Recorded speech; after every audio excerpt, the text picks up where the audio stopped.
معلوم سورہ واقعہ کی آیت ہے لا یمسہ الا المطہرون، اس کو نہیں چھوتے مگر پاک لوگ. اس کے مراد صرف فرشتے نہیں ہیں بلکہ فرشتوں کے نوری مخلوق نہیں ہے، نافرمانی نہیں کرتے ہیں، مگر جو انسان ہے جو جس کے اندر بہت ساری صفتیں رکھی گئی ہیں تو پاک بھی رہتا ہے، ادب ناپاک بھی رہتا ہے، اور اس کے اندر اچھے خیال بھی آتے ہیں، برے خیال بھی آتے ہیں، اس میں اچھے بھی ہوتے ہیں برے بھی ہوتے ہیں. تو قرآن کا سب سے پہلے ادب بتایا گیا محبت کا کہ اس سے باوجود چھو، یعنی قرآن کوئی بھی قاری اگر قرآن کو چھوتا ہے تو باوجود چھو، اللہ کہ کوئی شخص ایسا اگر کیا کہتے ہیں ناپاک ہو جائے جس کو کہیں یہ غسل جنابت حاصل ہو تو اسے چاہیے کہ زبانی قرآن پڑھ بھی نہیں سکتا ہے. تو قرآن کے لیے کیا ہے ادب بتایا گیا کہ محبت ہو. تیسرا اس کا اصول یہ بتا دیا گیا کہ قرآن ہمیں صحیح پڑھنا ہے.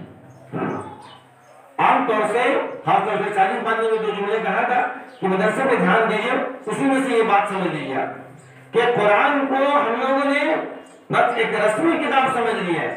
ہاں دیکھیے یاد رکھیے گا مختصر میں کہ قرآن جو ہے آپ حافظ نہ بنیں، آپ پورا قرآن یاد مت کیجیے، مگر قرآن صحیح پڑھنا ہر مسلمان کی ذمہ داری ہے، چاہے بڑے ہوں یا بچے ہوں بوڑھے ہوں. آپ کہیں گے کہ بوڑھے کیسے سیکھیں گے تو شرمائیں گے. آپ جو ہے بنگلور کا، حیدرآباد کا یا کرناٹک کا جائزہ لیجیے، وہاں کے جو انتظامات ہیں وہ جو ہے بڑے بھی سیکھتے ہیں ایک وقت میں. روزانہ کوئی ضروری نہیں، ہفتے میں 2 ہی دن سے، مگر ہاں اس کے لیے ضروری ہے کہ آپ صرف یہ سوچیں گے کہ معلم ہمیں سکھائے، امام سکھائے، نہیں تنخواہ بھی وہ دیتے ہیں، اس طرح کرنا پڑے گا. اور جب ڈیوٹی اوور لیجیے گا تو تنخواہ بھی مزید آپ کو بڑھانا پڑے گا کہ یہ شوق ہمیں ہونا چاہیے.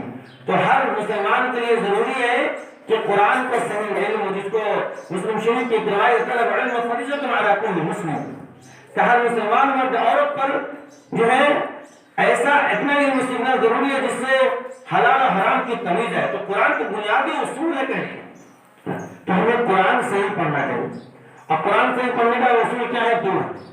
قرآن جس کو ہم آپ کہتے ہیں اپنی زبان میں تلفظ کے ساتھ یعنی مخرج کے ساتھ اور مخرج اور صفات کے ساتھ، یعنی قرآن مجید میں جہاں مد ہے، مد لازم ہے، مد منفصل ہے، تجوید کی ایک لمبی بحث ہے، تو اس کے اعتبار سے آپ سیکھیں اور پڑھیں تو پھر قرآن کا حق ہے. ایک میں مثال دیتا ہوں آپ کے سامنے.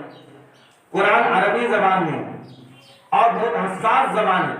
آپ اگر لفظ کو بدل دیں، آپ لفظ کو بدل دیں تو معنی کہاں سے کہاں ہو جاتا ہے، آسمان و زمین کو فرق ہو جاتا ہے. اس کی ایک مثال آپ کو دے رہے ہیں. عام طور سے ہم لوگ کو یہ معلوم نہیں ہے کہ جو اللہ کے نام ہیں، آپ نے سنا ہوگا کہ اللہ تعالیٰ کے 99 نام ہے نا، ان اللہ تعالیٰ قسم و تسونا، اس طرح بھی وللہ الاسماء الحسنى، تو اللہ تعالیٰ کے 99 نام ہیں. تو اللہ تعالیٰ کے جو 99 نام ہیں، اب آپ نے اس کو صفات بھی کہا ہے جس کو ایمان مجمل میں تذکرہ کیا گیا ہے. تو یہ نام رکھنا کیسا ہے؟ نام رکھنا بہت ہی عمدہ ہے، بہت ہی مبارک ہے. مگر یاد رکھیے گا اللہ تعالیٰ کی جو صفت ہے یعنی ذاتی نام تو اس کا اللہ ہے، اور اس کی صفاتی نام بے شمار ہے، ستار ہے، جبار ہے، علیم ہے، قابض ہے، نافع ہے، ظاہر ہے. اب یہ کوئی نام رکھے تو بہت ہی عمدہ ہے، مگر یاد رکھیے گا جو صفتیں اس کی ہیں، یہ کوئی نام اگر رکھ لے تو اس کے ساتھ عبد لگانا ضروری ہے. ہاں کیونکہ کوئی شخص علیم ہو ہی نہیں سکتا، پھر یہ شرک ہو جائے. کوئی شخص جبار ہو ہی نہیں سکتا، کوئی ستار ہو ہی نہیں سکتا، تو اس نام کے ساتھ ہمیں عبد لگانا چاہیے.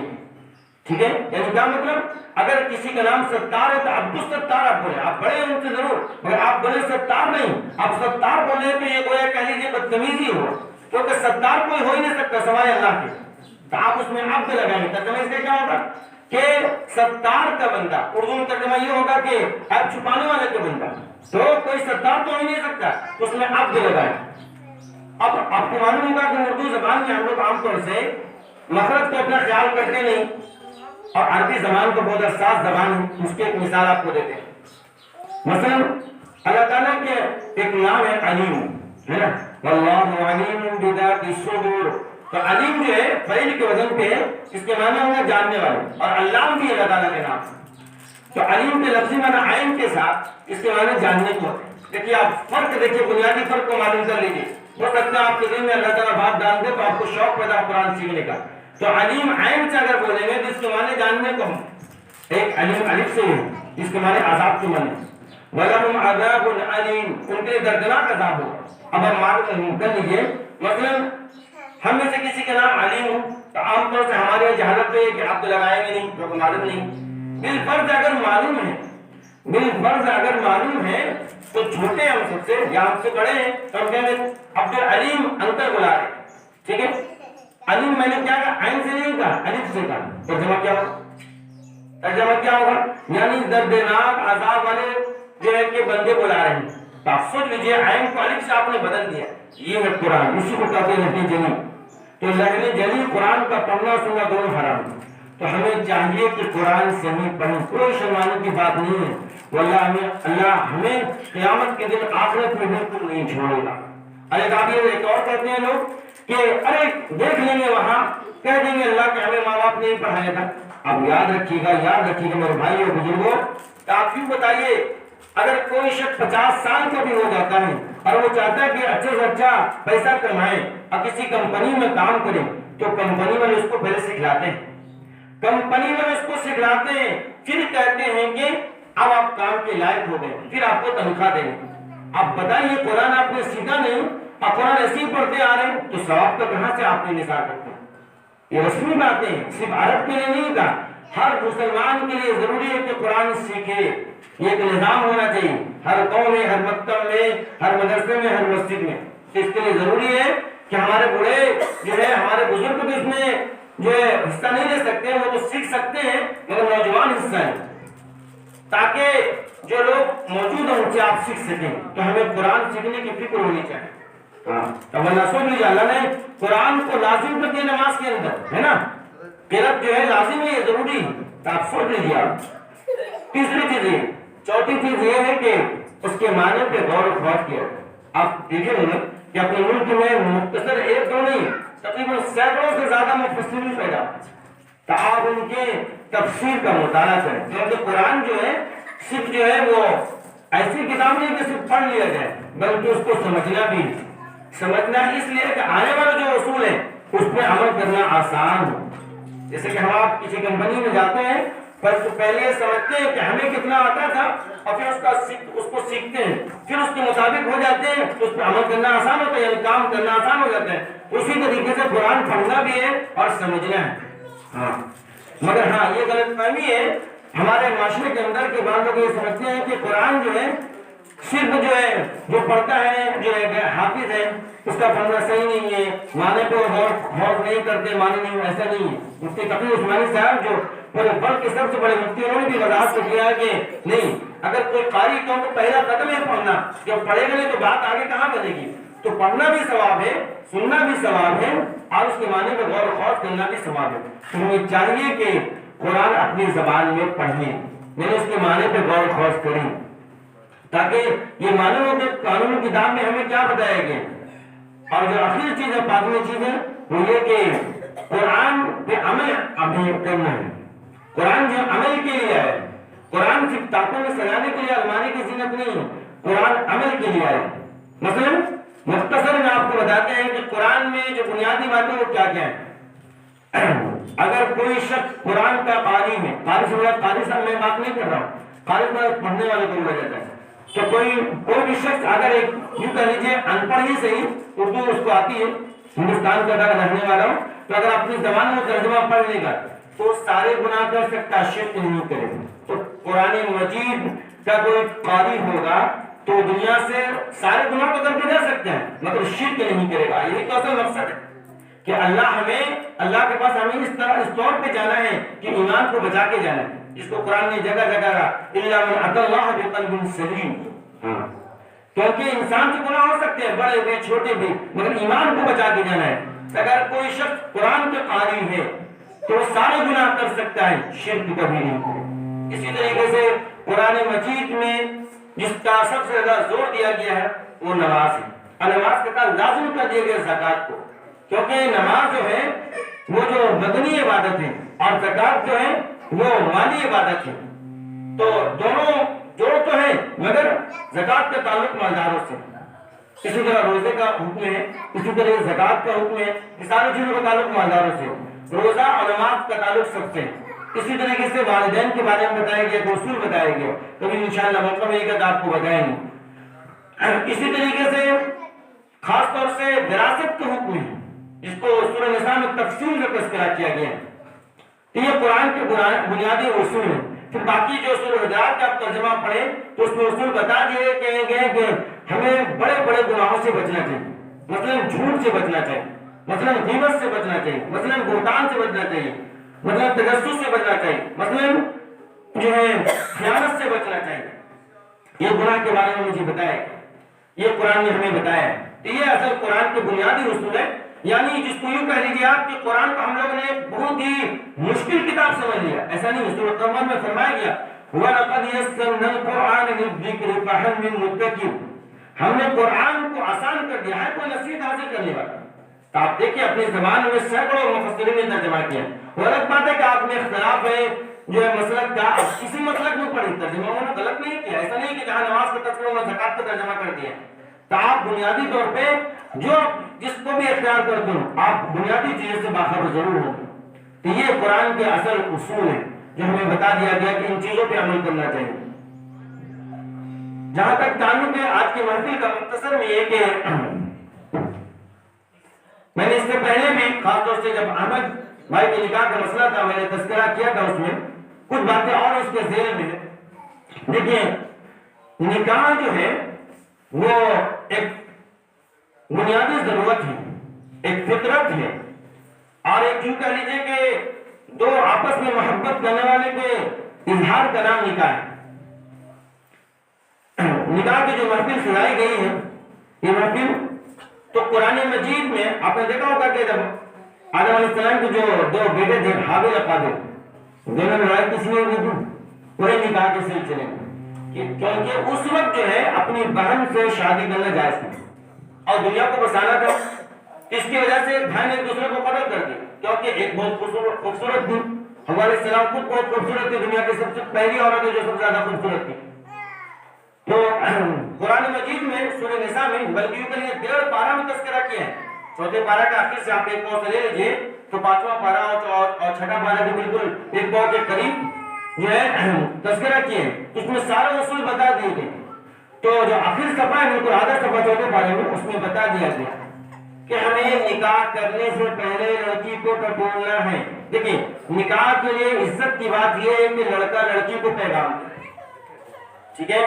ہاں یہ لڑکی بھی پیغام دے سکتی ہے، جیسے کہ حضرت خدیجہ رضی اللہ عنہا نے اللہ کے رسول کو پیغام دے دیا تھا اور اللہ کے رسول نے حضرت عائشہ کی طرف پیغام بھیجا تھا، مگر بہتر یہ عزت کی بات ہے کیونکہ لڑکی کے اندر شرم و حیا ہے۔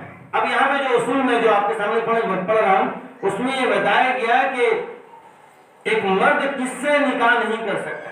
تو ان چیزوں کو مختصر یوں کہہ لیجیے شارٹ میں مختصر باتیں اگر ذہن میں انسان رکھے گا تو ساری باتیں آگے والی ہو جائیں گی۔ یوں کہہ لیجیے جو حرام کو یاد رکھے گا تو حلال خود بخود واضح ہو جائے گا۔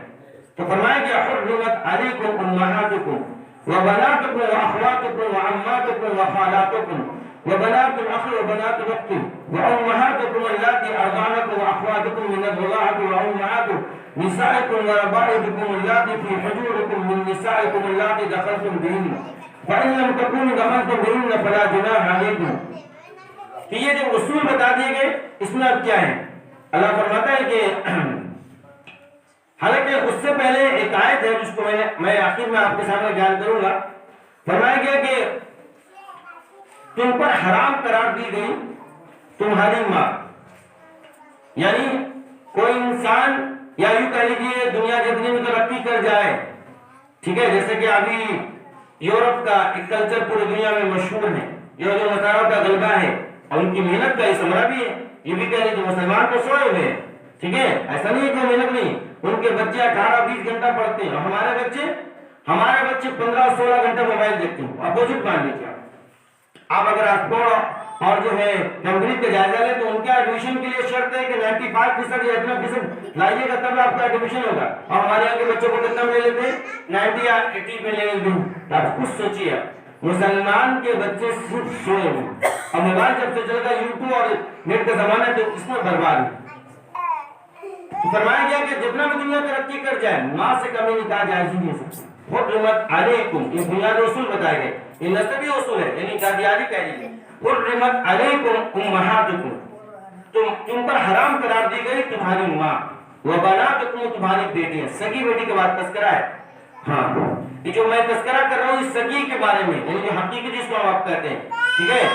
تو حرمت علیکم امہاتکم وبناتکم واخواتکم، تو تم پر حرام قرار دی گئی تمہاری ماں، تمہاری بیٹیاں اور تمہاری خالہ، ٹھیک ہے. وخالاتکم وعماتکم، تمہاری پھوپھیاں.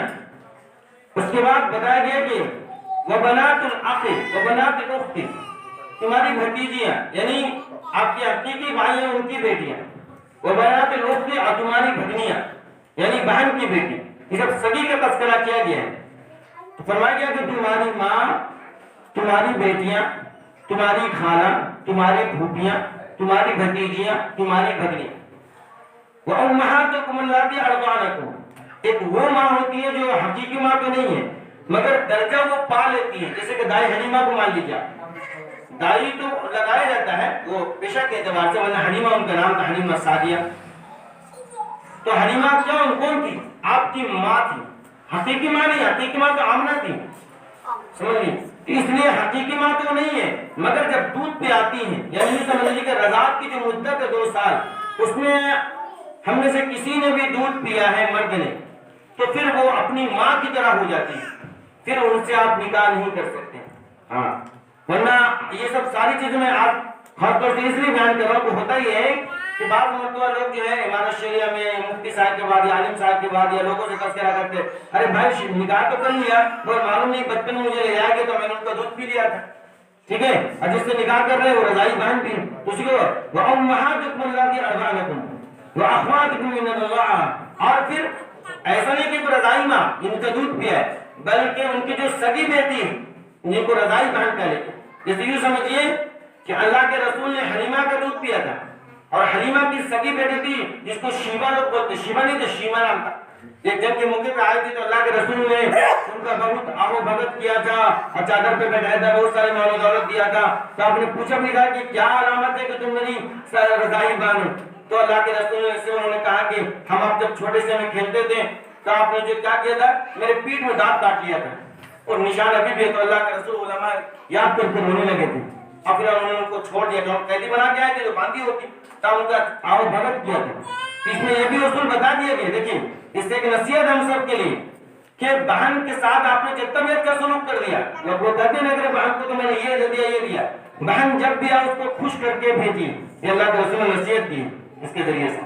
بہن جب بھی آئے یہ نہیں کہ آپ نے یہ دے دیا یہ دے دیا، جب بھی آئے اس کو خوش کر کے بھیجیے اپنے اعتبار سے. یہ اسلام نے بتایا ہے مگر عام طور سے حال بہت برا ہے کہ ماں باپ کے زندہ ہوتے ہوئے بھی بہنیں کہتی ہیں کہ پتہ نہیں ماں باپ کا انتقال ہو جائے گا تو کیا ہوگا. ٹھیک ہے، تو بتایا گیا کہ رضائی بہن بھی تم پر حرام ہے. وَأُمَّهَاتُكُمُ اللَّاتِي أَرْضَعْنَكُمْ وَأَخْوَاتُكُم مِّنَ الرَّضَاعَةِ وَأُمَّهَاتُ نِسَائِكُمْ. وَأُمَّهَاتُ نِسَائِكُم سے مراد یہ ہے تمہاری ساس، یعنی جس لڑکی سے آپ نے نکاح کیا ہے، یعنی کسی سے آپ نے نہیں نکاح کیا تو سارے لوگ جائز ہیں، آپ سے ساری لڑکیاں جائز ہیں، مگر جس سے جیسے ہی آپ نے نکاح کر لیا تب ان کی جو ماں سکی ہے ان سے آپ نکاح نہیں کر سکتے، وہ اپنی ماں کی طرح ہے. ہاں ورنہ معاشرے کے اندر تو ہو رہا ہے کہ لوگ جو ہے بیوی کو چھوڑ کر ساس کو لے کر بھاگ جا رہے ہیں. یہ ہو رہا معاشرے کے اندر. یہ بنیادی اصول ہمیں معلوم ہونا چاہیے. یہ تمسکر کا میں نے مسئلہ نہیں بنایا کہ میں بات آپ کو بتا رہا ہوں. تو امہات نسائکم وربائبکم اللاتی فی حجورکم. وربا بولتے ہیں عربیت کی جمع، اس کا معنی ہوگا کہ ایسی بچی یا ایسی لونڈی، ٹھیک ہے، جو آپ اس کے حقیقی بھائی تو نہیں ہے مگر کیا ہے آپ کی تربیت میں رہی ہو، آپ نے اس کی پرورش کی ہو تو وہ بھی حقیقی بیٹی کی طرح ہے. جس کو کہتے ہیں نا کہ مطلب بندہ جس کو عرب میں بولتے ہیں، جیسے کہ زید بن حارثہ جو تھے، زید بن حارثہ کا نکاح اپنے اللہ کے رسول نے کن سے کروایا تھا؟ زینب سے کروایا تھا جو خود ذات بہن تھی. اب کہاں وہ قریشی تھے یا کہاں یہ غلام تھے، تو دونوں میں بن نہ سکا، جس کو قرآن نے تذکرہ کیا 22ویں پارہ میں سورہ احزاب کے اندر. پھر طلاق ہوا، پھر اس کے بعد جو ہے آپ نے ان سے نکاح کیا تو لوگوں نے یہ غلط مشہور کر دیا کہ محمد دیکھیے نبی بنتے ہیں، رسول بنتے ہیں، سردار بنتے ہیں، بادشاہ بنتے ہیں، اور اپنے بہو سے نکاح کر لیا. اپنے بہو سے نکاح کر لیا تو اللہ کے رسول نے اس رسم کو توڑا تھا. رسم کیا تھا؟ رب غور سے سنیے گا. رسم یہ تھا کہ کوئی شخص کسی کو اگر بیٹا بنا لے یعنی اپنی تربیت میں رکھے, ٹھیک ہے, تو اس کو لوگ حقیقی بیٹا کہتے تھے. حالانکہ اس کو متبنہ تو کہتے ہیں, حقیقی بیٹا نہیں تھا, کیونکہ حقیقی بیٹا ہوگا تو پھر بہو ہوگی, اور سسر جو ہے بہو سے کبھی نکاح کر ہی نہیں سکتا. ہاں یعنی بیٹا چھوڑ بھی دے تو کبھی نہیں ہو سکتا, اس کو بھی یاد رکھیے گا, ٹھیک ہے. اس لیے تو پھر کہا کہ اللہ کے رسول نے رسم کو توڑا کہ نہیں, جس کو میں نے بیٹا بنایا تو حقیقی بیٹے کی طرح نہیں ہے. یعنی کوئی انسان اگر کسی کو بیٹا بنا لے تو اس کی یعنی وہ حقیقی بیٹے کی طرح نہیں حکم ہوگا, ٹھیک ہے, وہ تبنہ تو کرائے گا. تو آپ نے پھر زینب سے نکاح کیا تھا, یہ رسم کو توڑا تھا. یہاں پہ وہی ہے وَرَبَائِبُكُمُ اللَّاتِي فِي حُجُورِكُمْ, یہاں پہ لڑکی کا تذکرہ ہے کہ وہ لڑکی وہ بچی جو آپ کی تربیت میں تو اس سے بھی نکاح نہیں کر سکتے. فی حجورکم, جو تمہاری گود میں ہو. فَإِن لَمْ تَكُونُوا دَخَلْتُمْ بِهِنَّ, ہاں بات فرمایا گیا کہ اگر آپ نے جو ہے ان سے دخول کیا, پھر آگے فرمایا گیا وَأَن تَجْمَعُوا بَيْنَ الْأُخْتَيْنِ, ایک اصول بتایا گیا. ایک اصول یہ بتایا گیا کہ اگر کوئی شخص کسی لڑکی سے نکاح کرتا ہے اور اس کا دل چاہ رہا ہے کہ ہم اس کی بہن سے بھی نکاح کریں تو کر سکتا ہے, مگر دو بہنوں کو یکجا نہیں کر سکتا. اس کو ایک مثال سے یوں سمجھیے کہ ایک آدمی نے ایک لڑکی سے نکاح کی اور اس کی بہن موجود ہے, اب وہ چاہ رہے کہ ہم اس سے بھی نکاح کریں, مجبوری اور وہ دنیا کے رسم و رواج کو چھوڑیے, یوں سمجھیے کہ اس کی بھی خوشی ہے اس کی بھی خوشی ہے, گھر والے دونوں طرح اعتبار سے ہیں, تو یہ نہیں ہو سکتا. کیوں نہیں ہو سکتا؟ کیونکہ قرآن نے صاف کہا وَأَن تَجْمَعُوا بَيْنَ الْأُخْتَيْنِ, کہ ایک مرد دو سگی بہن کو یکجا نہیں کر سکتا, دو بہنوں کو یکجا نہیں کر سکتا. یعنی کہنے کا کیا مطلب ہے؟ مطلب یہ ہے کہ اگر ایک انتقال کر جاتی ہے جس سے نکاح کیا تھا اس نے تو دوسرے سے کر سکتا ہے, اسی طریقے سے اس نے ایک کو طلاق دے دیا تو دوسرے سے کر سکتا ہے, مگر بیک وقت ایک مرد دو سگی بہن کو جمع نہیں کر سکتا. یہ اصول بتا دیا. اسی طرح اسی اصول میں جو پھوپھی کا بھتیجے کا تذکرہ آیا تھا, اس کے تحت یہ بھی بتا دیا گیا کوئی شخص اگر کسی کو پھوپھی سے نکاح کرتا ہے تو اس کی بھتیجی سے بھی نہ کرے, حالانکہ دونوں میں کوئی جوڑ نہیں, دوری ہے, اس لیے تاکہ مرد کے پاس آنے کے بعد دونوں کا مرتبہ برابر ہوگا, مگر خاندانی اعتبار سے دونوں کا رشتہ الگ ہوگا, آسمان و زمین کا فرق ہوگا. کہاں ایک پھوپھی لگ رہی ہے, کہاں بھتیجی لگ رہی ہے, اور یہاں دونوں سوکن ہوں گی تو دونوں میں لڑائی ہوگی. یہ نہیں کہ ہم تیری پھوپھی لگتے ہیں, ہم بھتیجی لگتے ہیں, یہاں تو برابر ہے. تو لوگ جو کی وجہ سے اسلام نے پہلے کر دیا, جو فقہ اصول میں خاص طور ہدایت میں تذکرہ ہے فقہ حنفی کی کتابوں میں, تو دونوں کو یہ منع کر دیا. یعنی کوئی شخص اگر کسی لڑکی کسی ایسی لڑکی کی شادی کرتا ہے جو اس کی لڑکی بھتیجے سے بھی کرنا چاہتا ہے, تو یہ پھوپھی لگ رہی ہے, یا پہلے سے بھتیجی کو رکھتا پھر پھوپھی ہے, اس طرح جمع نہیں کرتا. اسی طریقے سے خالہ سے کیا ہے تو بھگنی سے نہ کرے. وجہ یہی بنی کہ دونوں کا یہاں مقام برابر ہوگا کیونکہ دونوں کی بیوی بن رہی ہے, مگر وہاں کیا ہے دونوں کا مقام آسمان و زمین کا فرق ہوگا. اسی کو آخر میں قرآن نے کیا الا ما قد سلف, یعنی کیا مطلب بتایا گیا کہ اللہ کے نبی کے آنے سے پہلے جتنے بھی انبیاء آئے, جتنے بھی جو کلچر اور تہذیب اور طریقہ تھا اس میں جو رسم و رواج تھا, چاہے آدم میں ہو, نوح میں ہو, ابراہیم میں, ساری چیزوں میں سے کہ آپ نے سنا ہوگا کہ سلیمان علیہ السلام کی 99 بیویاں تھیں اور اللہ نے ان کو اتنی طاقت دی تھی کہ ایک رات کے اندر وہ سارے کے پاس گئے تھے. اس ساری چیزوں کو تذکرہ کیا گیا ہے, ٹھیک ہے. تو کہا گیا کہ جو تذکرہ ہو چکا ہے, جو پہلے گزر چکا ہے, اس کی ضرورت نہیں ہے, اللہ نے سب کو معاف کر دیا. ان اللہ کان غفور رحیم کان. اب اصول کیا بتا دیے گئے جو میں نے آج پڑھی تھی کہ وَإِن خِفْتُمْ أَلَّا تُقْسِطُوا فِي الْيَتَامَىٰ فَانكِحُوا مَا طَابَ لَكُم مِّنَ النِّسَاءِ مَثْنَىٰ وَثُلَاثَ وَرُبَاعَ. دیکھیے عرب میں خاص طور پر سورۃ النساء میں جو تذکرہ ہے, عرب میں یہ ہوتا تھا کہ لڑکی اگر خوبصورت ہے اور کیا ہے وہ یعنی یتیم ہے, یتیمہ تو نہیں کہہ سکتے, یتیم ہی کہیں, اس کے باپ نہیں, اور مالدار بھی ہے, تو لوگ چکر میں رہتے تھے کہ کیا کریں اس کو اپنے زیر نگین رکھ لیں. کیوں؟ خوبصورت بھی ہے, نکاح بھی کرنے میں صحیح رہے گا, اور دوسرا کیا مال میں جانے میں صحیح رہے گا. تو اسی کو کہا گیا کہ اگر تم یتیم کے ساتھ ناانصافی کا, حالانکہ قرآن میں اصول بتا دیا گیا کہ کوئی شخص اگر یتیم لڑکی کو رکھتا ہے تو وہ ثواب کا کام ہے. ہاں اللہ کہ کوئی غریب ہو اور وہ مالدار لڑکی تھی تو بقدر جیسے کہتے ہیں کہ انسان کام کاج چلانے کے لیے یا گھر چلانے کے لیے اپنا خرچ لے سکتا ہے کیونکہ اس کی پرورش میں وقت دے رہا ہے, مگر اگر خوش مالدار ہے تو چاہیے کہ اس کا پیسہ نہ خرچ کرو.